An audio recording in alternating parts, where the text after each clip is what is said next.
Well, hey guys, welcome back to another weathering video. We're going to be doing yet another video on a covered hopper. This one is going to be a Burlington Northern FMC model. Athearn has recently come out with a couple of these in a Prime for Grime series, and these are really nice because they're pretty much pre-faded. They do a little bit of lettering wear on these. They do replacement hatches, things like that, so it saves me a little bit of time. So models like these are great to weather, so I thought this would be a good example to try. And also, I've been working on a couple of these XBN cars, and in this particular case, we're going to be taking this stock pre-faded model and turning it into something like this. Check that out. So this is what we're going to be trying to recreate here in model form. I'm going to be showing you all the tips, tricks, and techniques on how to weather a BN car like this. The weathering is pretty straightforward. It's actually surprisingly easy, but you do got to put a little effort into it. So we're going to go ahead and get started here by unboxing the model, look it over real fast, and we'll get started. Okay, so here is the model in its stock form right out of the box. The car number is BN460313, and as you can see, Athearn does a little bit of the pre-fading. They make the paint real dull on the Prime for Grime series cars. It's got a little bit of stock patching. They replaced one of the roof hatches, and it's got a little bit of scuffing and weathering on the BN Herald there. On the opposite side, it's pretty much the same. The unfortunate aspect to Athearn's Prime for Grime series is that they do duplicate artwork on both sides of the car, so they basically take one side and copy and paste it and put it on the opposite side. So it's pretty much the same artwork, but in this case I'm not too worried about it because I'm not modeling this exact car. My plan with this one is I'm going to be renumbering it because I actually already have this particular car number here and I've already done it up, as you can see. So this is what the car looked like after I got it done. This is what it started as, and this is what it became. So I'm basically going to be renumbering this one down below to a different car number, and I'm going to be modeling it a little bit differently than what you saw with the first one that I made. So we're going to go ahead and look at some prototype photos here, and you guys can get an idea of what we're going with. This is the prototype car I want to model. This is the BN460308. It's not too far off from the prototype that we have, which is the 460313, so it'll be just a very easy case of simply renumbering the car. But as you can see with this one, it is not really faded too bad. The green is actually in remarkably good condition. Reason being, you can see the areas where they apparently must have sprayed off the ends with like a power washer or something to reveal the data. You can see all that green paint is actually in really good condition underneath all of this mold and grungy grime. So this is the kind of textured grime I'm going to be modeling this. But take note that the green is all really in bad shape, but then the white logos, the Burlington Northern lettering and everything, are all in very good shape. It's a really interesting thing on these cars. The weathering on the lettering is actually pretty simple. So we're going to be able to do that here. I'll replicate that for you here when we get to it. But the reason I chose this particular prototype is because it has the red hatches like my prototype has, and it has some green replacement hatches on the top, which I'm going to be able to model here on my prototype. So the first thing I'm going to have to do is renumber the car, and then we'll get to the weathering on the sides. We'll replace and swap the hatches around to make them more accurate to the prototype, and then we'll start doing all the other weathering, detailing, other patching, and then we'll get to the graffiti, all the weathering on the lettering itself, and then safety striping, all that good stuff will come in time. So let's go ahead and get started on it by stripping off the lettering. Okay, so here we have the car, and I've basically removed the roof walk from the top. I've removed the old number from the sides and ends, and the other side, of course. On the roof walk here, at least the part is easy to remove. All I had to do is slide it off the model. I'm going to have to repaint these two middle hatches gray. These two hatches on the ends are going to be green, so it's basically going to be about this green color here. Everything on the underbody is fine. We don't need to change any of that. I'm going to have to rework the patching and add a little bit more data as well, so those are some other decals that I'm going to have to add. But that's just a basic process. The Athearn models, they strip very easily. I just take a little bit of microsol, let it soak on the lettering, and then it strips right off. So I'll go ahead and renumber the car here, put the new decals on, and we'll get started on weathering. And here is the car in its current state. You can see we have changed the numbering around to the prototype number that I need. I've also modified the patching just a little bit by adding the new and then the build date under there. The prototype has this, and so I added the decals to the model. On the ends, they added some trusty stencils and things on this end and on this end, and I've added these decals. There's the end reporting mark number and then the opposite side, of course. So at the moment, I got the car pretty much dull coated and it's ready to go. I'm going to be spraying a pretty heavy grime coat on this with my airbrush to start, mainly on the underbody and the sides to go ahead and get us that base color. You could do this all by hand, of course, but for the sake of time, I'm doing this with the airbrush. That way I can get this all covered up, and then we can start doing the really fun detail effects for this project.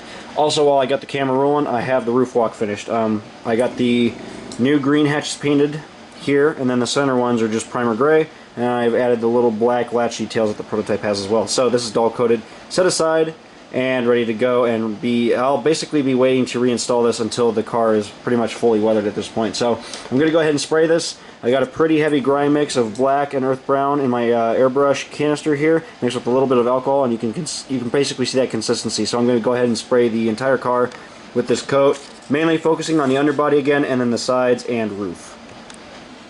And here is the car in its current state. This is after I've done the heavy airbrush work to fill in a lot of the main color on the car body.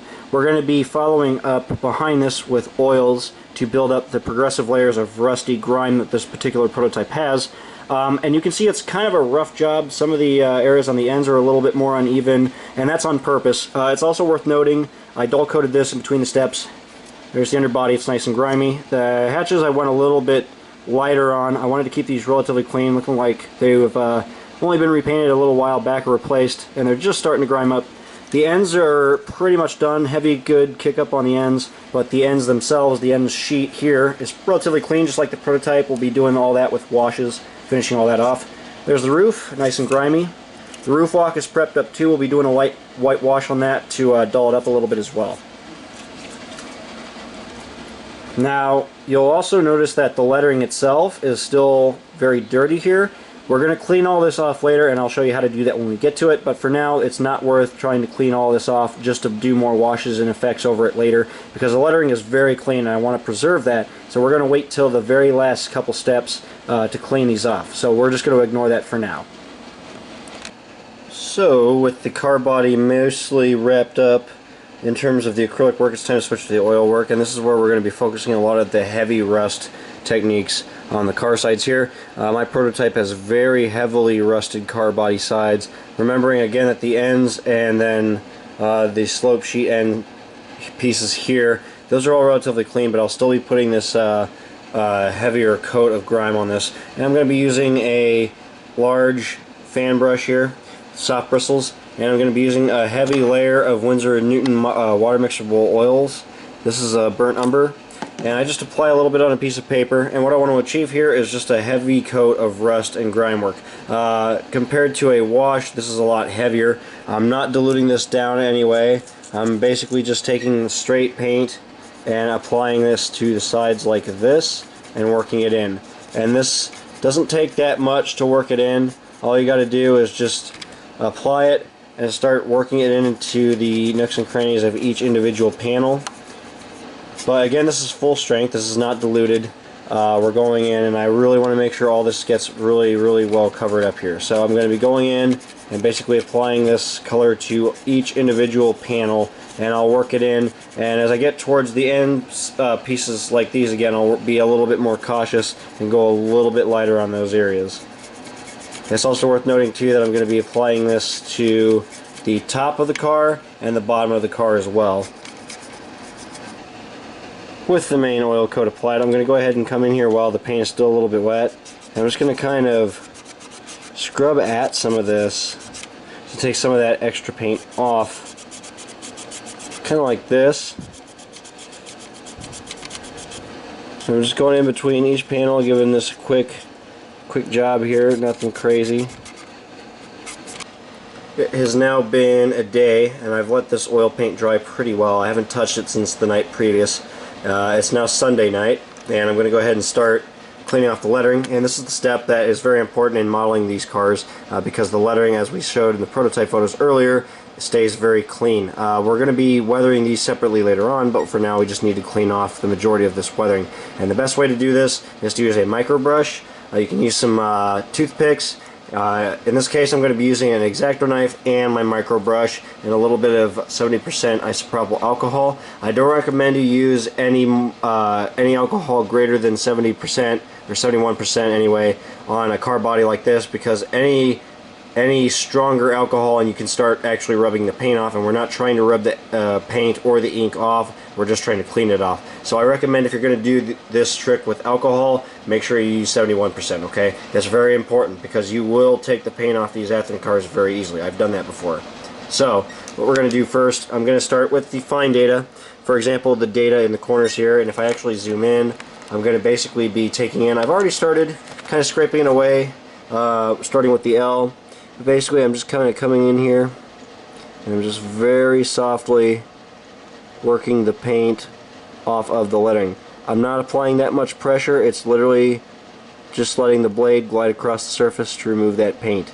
And this is very time consuming, but there's just no quick, easy way of doing this other than having to completely redecal the car, which is time consuming in its own. This is the easiest way to save the factory lettering by just weathering over it and then cleaning it off later. So I'm going to do this and I'll come back. Here is the car in its current state. As you can see, we've got most of the old data scraped back off. I cleaned up the patch areas, redid the trusty stencil there by cleaning that off, and then we got all the safety stripes cleaned back off. But there's all the data now completed. The stencils are done, 2-inch HF comm shoes, all that. There's the end recording marks, those are restored as well. You can see that. It's pretty painstaking to do it that way, but I just used a micro brush with a little bit of that 70% isopropyl alcohol, and that's what you should use to remove any kind of acrylic or oil paint work off lettering like that, because it won't scrape the underbody paint off. Which is very important for this. But yeah, I just used a micro brush, went in there and just very, very painstakingly went in and wiped off the lettering. For any areas that were a little bit more stubborn or any had the finer lettering, basically like these trusty stencils, I just took a knife and just very carefully scraped that paint off the lettering. If I scraped too much paint off and got into the car body weathering, I just touched that up with a fine tip brush. So we're ready to move on now to the big lettering, and this is solely going to be a micro brush and a Q-tip where necessary, but just again, take your time with this because you can very easily burn through the paint around the lettering and peel that off, and we want to try to avoid that as much as possible because that's just adding another step to this. If you do it carefully, you can remove all the paint off the lettering and not the car body. So I'm just going to go ahead and start taking care of this, and again, this will be on both sides. But just for fun, just the data that we've done so far, that took me about 3 hours. So it's not a fun process, but it's definitely quicker than having to completely strip off and redecal the whole thing. Okay guys, so that'll wrap it up for part 1 here. In the next part, we'll come back, we'll finish cleaning up the lettering, we'll start working on the roof walk a little bit, start doing some of the more detailed work in part 2 hopefully. So hopefully you guys like this video so far. Stay tuned for next time, and I'll see you then. Take it easy.